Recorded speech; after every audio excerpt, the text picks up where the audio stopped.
Hello everybody and welcome to my Let's Attempt Torchlight 2. There's a chance you may be asking yourself, what is Torchlight 2?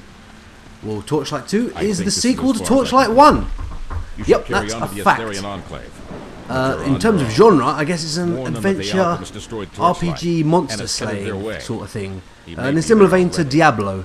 I'm not sure what the exact genre name is, but that's not important. What is important is that I have it on Elite difficulty with hardcore mode activated. Now, Elite difficulty is so named because it is the hardest difficulty, where monsters can take ages to bring down, thanks to having massive hit points and armour, and at the same time can be strong enough to butcher you in just a few strikes.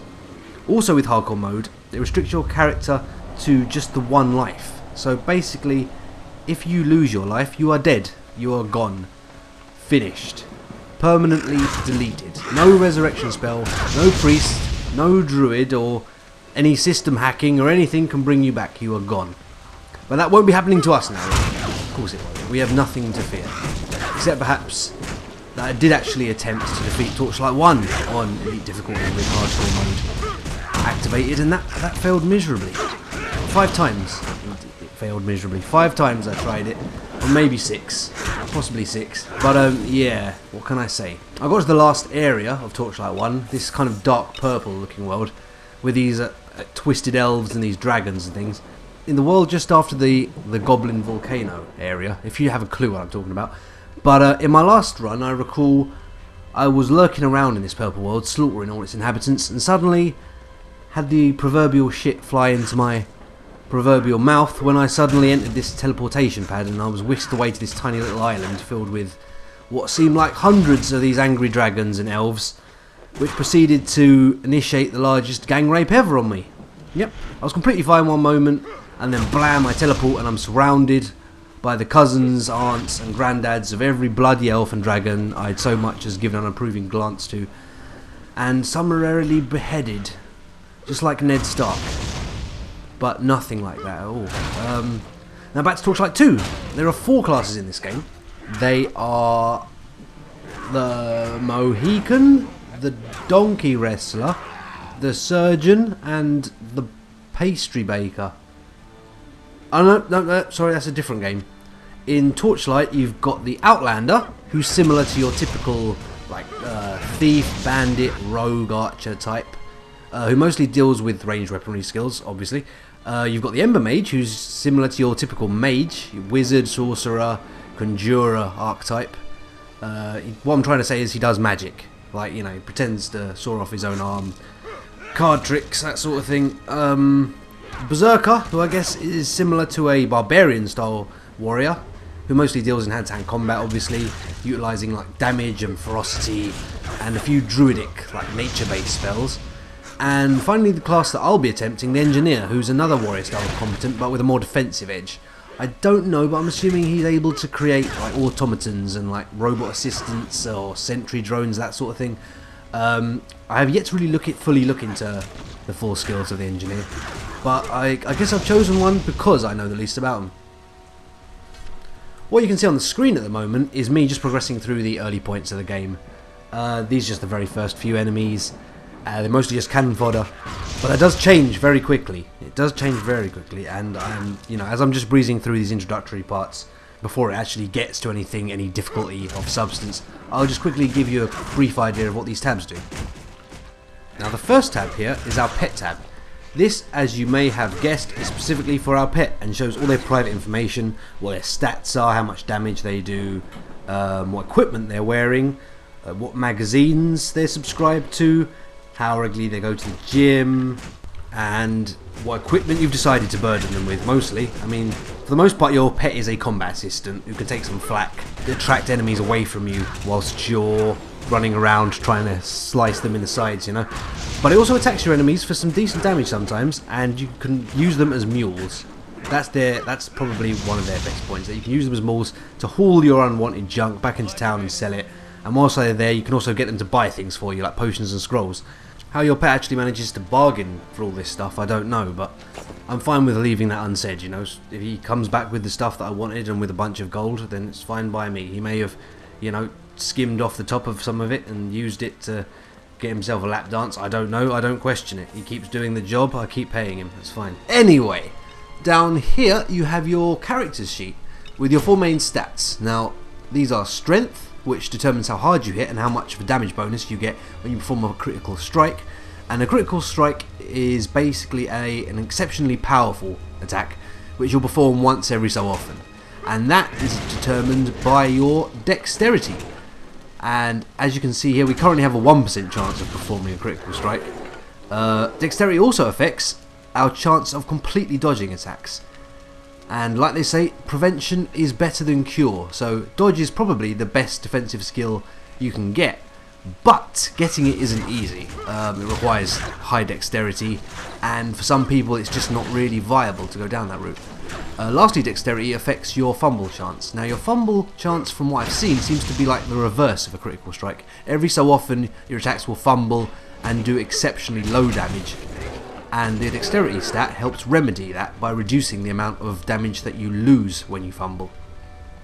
Next we have focus, and that determines your maximum mana as well as how much elemental damage, basically like magic damage, you do with your skills and your weapons. Now for example, if you have a sharpened axe that does 20 damage and 5 ice damage, the 5 ice part will be what gets improved with your focus stat. The focus stat also determines how likely you are to perform an execution. Now this is quite a unique Torchlight 2 skill. It's essentially an attack made whilst you're holding the same weapon type in each hand, so 2 pistols or 2 axes for example, and like a crit it'll do more damage, or it attacks with both of them at the same time. I'm not sure if there are any other unique qualities to a execute attack, but I guess we might find out in time. Finally we have vitality, which is your typical RPG like endurance, fortitude, toughness type of stat, and this governs your maximum hit points as well as your life bar. It also governs your ability to resist damage with your armor and how huge your balls will grow, and it also governs how much damage mitigation, resistance, prevention denial you'll get when using a shield. Now this tab down here is your attributes page, which simply gives you a finer, more detailed account of your stats, which is a pretty cool thing to have. And also all your typical trivial crap is down here, like how many creatures you've killed, how much gold you've collected, how often you've taken a dump, etc, etc. That's the one thing you never actually have to do in RPGs, I guess, take a shit. I'm sure that is the final taboo, actually. I'm sure that's the final taboo. Anyway, moving on, over here we have the inventory panel, which displays all my equipment. Now this is the stuff I've collected and all the stuff I have on, like chest, shoulders, head, knees and toes, primary weapons, secondary weapons, a belt, I think it's amulet rings. It's all down here. Also down here there are additional tabs, such as one for consumables like health potions, fire resistance potions, your fish. And this tab down here is for spells, and spells are basically like random skills wrapped up in scrolls that anybody can use, but you can only have 4 of them at one time. In addition to this, spells can also be given to your pet. Now, some would say this is like a double-edged sword. I wouldn't say that, because I think that saying is ridiculous, because I mean a double-edged sword, you know, if it's in the hands of a trained killer, that thing's twice as lethal as a single-edged sword, and it can offer extra options like a backswing and stuff, you know, when it comes to killing their opponents. With it's just got more purpose than a single-bladed sword in the hands of someone that knows how to use it. But I digress. Anyway, the problem with giving your pet spells is that you have absolutely no control of when your pet will use it. They just seem to throw them out randomly. At least that was the case in Torchlight 1. It might have changed now, I don't know. The good thing though is that by giving your pet spells, the pet will use them itself using its own mana bar, and therefore you get to save your own mana bar for pulling off your own skills, and that way you can synchronize attacks. I mean, not intentionally, but you'll be pulling off one attack and at the same time your pet might be pulling off another attack, which you couldn't have done otherwise, maybe because you didn't have the mana, or simply just because you can't pull off 2 things at exactly the same time. But the only problem is you have absolutely no idea of what spell will be coming out and when it's going to happen. Now the second to last tab is our most interesting tab as far as I'm concerned. It's our skills tab, and our skills are basically our special mana consuming attacks or protective abilities or anything fancy and swish, you know.